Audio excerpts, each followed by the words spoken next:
श्री असदुद्दीन ओवैसी जी। शुक्रिया मोहतरम चेयरमैन साहब, आपने मुझे बोलने का मौका दिया। मैं शुरुआत में बताना चाह रहा हूं कि मैं हुकूमत की तरफ से लाए गए इस रेजोल्यूशन की मुखालिफत में बोल रहा हूं और मैंने अमेंडमेंट्स भी दिए हैं प्रेजेंट एड्रेस के लिए। और चेयरमैन साहब, आप उर्दू को जानते हैं। किसी एक शायर ने शायद बरसर इख्तिदार जमात के लिए ये शेर कहा होगा कि उसूल बेचकर मसनद ख़रीदने वालों, निगाह अहले वफ़ा में बहुत हक़ीर हो तुम। वतन का पास तुम्हें था ना होगा कभी कि अपने हिर्स के बंदे हो, बेज़मीर हो तुम। इज़्ज़त नफ्स किसी शख्स की महफूज नहीं, अब तो अपने ही निगहबानों से डर लगता है। डंके की चोट पे जालिम को बुरा कहता हूँ, मुझे सूली से न जिंदानों से डर लगता है। मोहतरम चेयरमैन साहब, मैं आज इन लोगों की तरफ से बोल रहा हूँ जो दिखते तो हैं, जिनके बारे में बात तो होती है मगर उनकी कोई नहीं सुनता। मैं उनके बारे में बोल रहा हूँ जिनके बारे में वज़ीर आज़म मोदी ने कहा था कि घुसपैठी है। मैं उन बेटियों और माओं के बारे में कह रहा हूँ जिनके बारे में मोदी ने कहा कि ज़्यादा बच्चे पैदा करते। मैं उन मासूम नौजवानों के बारे में कह रहा हूँ जिनको मॉब लिंचिंग के ज़रिए मारा जा रहा है। मैं उन बेज़ुबान माँ और बाप के बारे में बोल रहा हूँ जिनकी औलाद आज इस हुकूमत के गलत क़ानून के चक्कर में जेलों में सड़ रहे हैं। सर, मैं दस्तूर जब इस ऐवान में बन रहा था, संविधान बन रहा था, तो उस वक्त अलहदा वोटर लिस्ट और इंतखाबी रिजर्वेशन की बात आई। तो उस वक्त के हमारे फाउंडिंग फादर्स ने, हमारे बुजुर्गों ने, दोनों समुदाय के हिंदू और मुसलमानों ने फैसला किया कि हम इस पर राज़ी नहीं होंगे। बल्कि उन्होंने क्या कहा था हमारे फाउंडिंग फादर्स ने, उन्होंने मुखालिफत की थी अलहदा वोटर लिस्ट की और इंतखाबी रिजर्वेशन की।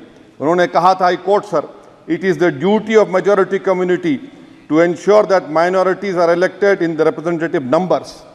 बीजेपी मुसलमानों की नफरत पर जीतती है और मुसलमानों के नाम निहाद मसीहा मुसलमानों के 90% ज़्यादा वोट हासिल करते हैं, मगर फिर भी इस ऐवान के दरवाजे नहीं खुलते मुसलमानों के लिए और सिर्फ 4% मुसलमान जीत कर आते हैं।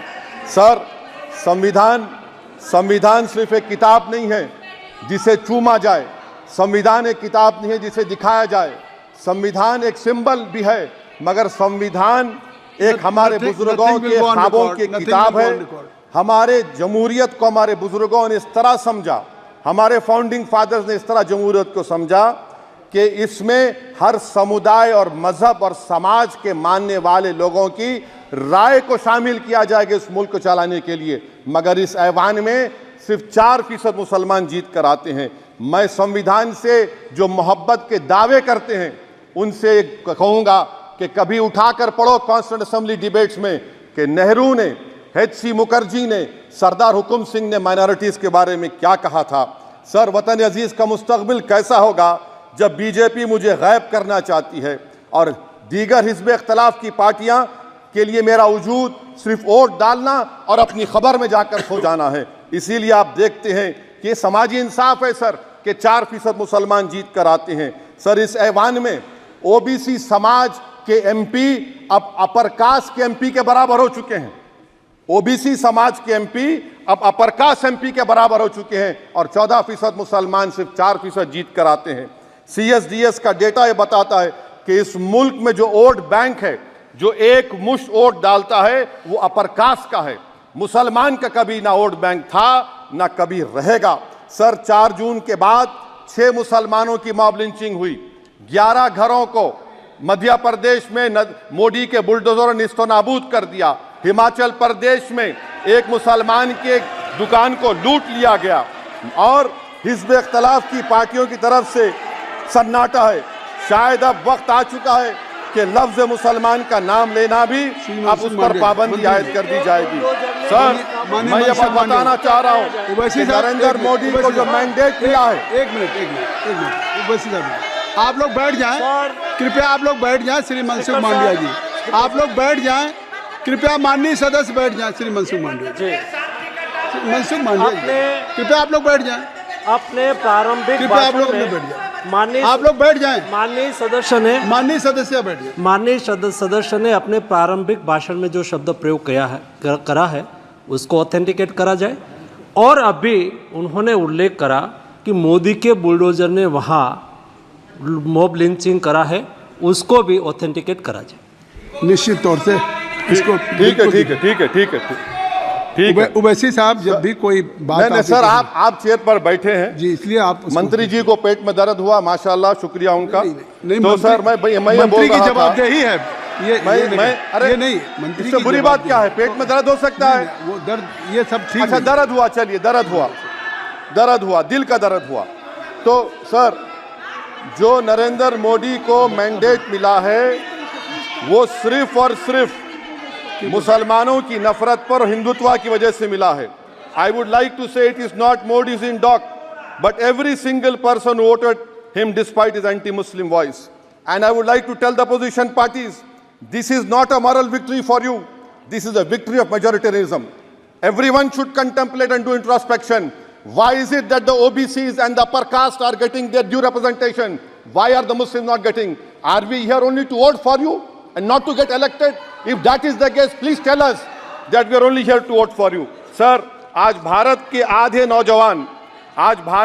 नौजवान बेरोजगार हैं और रोजगार की तालाश, बेरोजगारी का आलम यह है सर कि मोदी सरकार के 5 साल में 75 लाख एस्पिरेंट्स की जिंदगी बर्बाद हो गई, 6 पेपर लीक हुआ।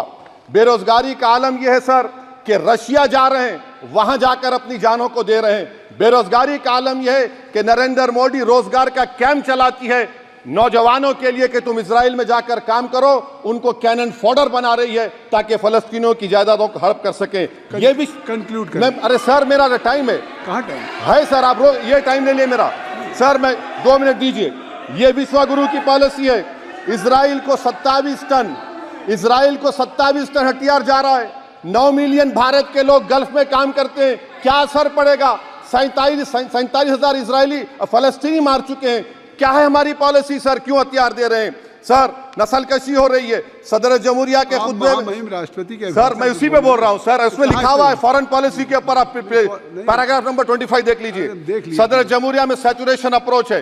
क्यों नहीं मोदी सरकार माइनॉरिटीज को फ्री स्कॉलरशिप को डिमांड करती है सर? उसको आपने बजट कम कर दिया सर। बनारस का बुनकर 18 महीने से मंडी का शिकार है, सूरत और बेंगलुरु जा रहा है सर। आखिरी बात कंक्लूड कर रहा हूं, आखिरी बात सर, पनून केस में निखिल गुप्ता, मोदी ने कहा था कि हम घर में घुसकर मारा, तो निखिल गुप्ता को किसने ऑर्डर दिया था पनून को मारने का?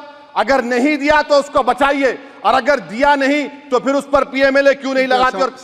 सर समाप्त करो। कमेटी बनाई आपने, उसका क्या हुआ सर? हम एससीओ को नहीं जा रहे सर। मैं आपको बता रहा हूं कि मैं अपनी इस तकरीर को टीपू सुल्तान की नजर, सुनिए सर, अब हो गया खत्म कर रहा हूं सर। मैं अपनी तकरीर को टीपू सुल्तान की नजर कर रहा हूं। ये टीपू सुल्तान की फोटो है, क्या आप इससे भी नफरत करेंगे सर? ये संविधान में टीपू सुल्तान की फोटो है जिस पर वल्लभ भाई पटेल ने साइन किया, श्यामा प्रसाद मुखर्जी ने साइन किया। ये आपकी नफरत है सर। आखिर में मैं अपनी बात को खत्म कर रहा हूं इस शेर पर कि क्या दिन दिखा रही है सियासत की धूप छांव।